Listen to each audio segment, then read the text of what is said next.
So in this video, I'm just going to look at how to take the assembled acrylic and put it into the assembled wooden base. Okay, I've got a lot of drawings going on up here, and what's happening, of course, well, it's all just getting a bit cluttered and a bit confused. So I'm going to close some of these away. Okay, just check obviously if everything's saved if it needs saving, and I'll get rid of that one as well.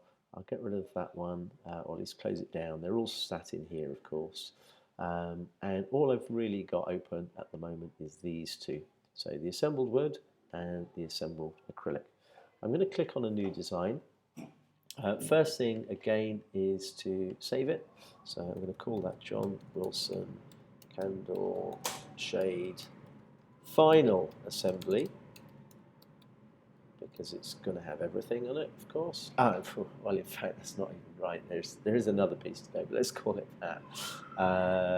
Final assembly, yeah, because we can add the other thing to that drawing.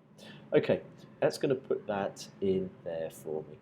Okay, and at that point, I'm going to right-click on this one, insert into the current design, and as I'm doing this, I've just thought of one slight problem that we're going to encounter, but anyway, that's okay. I'll explain to you why it is. And then I'm going to right-click on that one and insert that into the current design. Okay. And again, this is where that whole thing about sort of the plane, which plane you choose, comes in and makes a bit of a difference.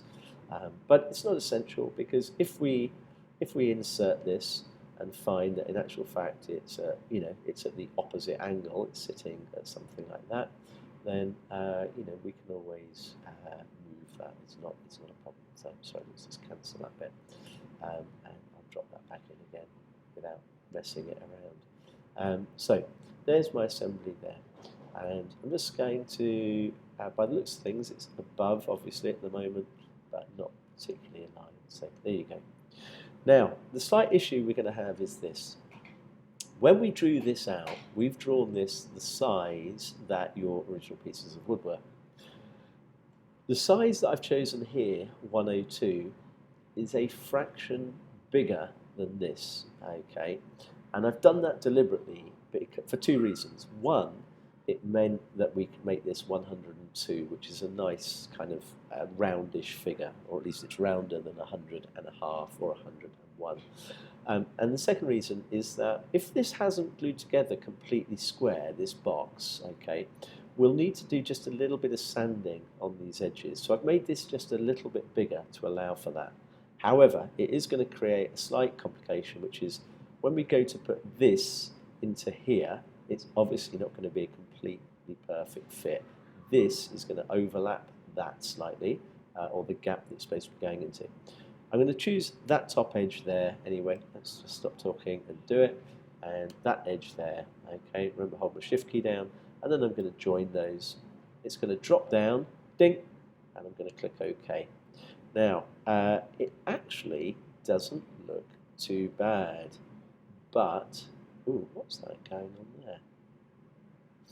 That doesn't look good.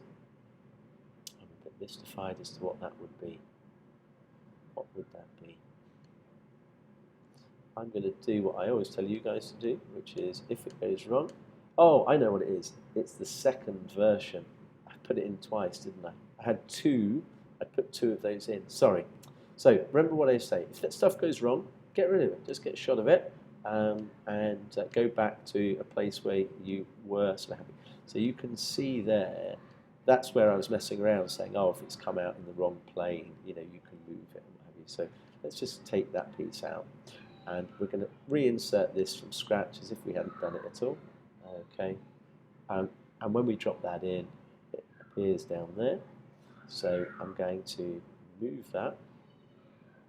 I don't know what that screaming going on behind me is. So let's pick this piece up.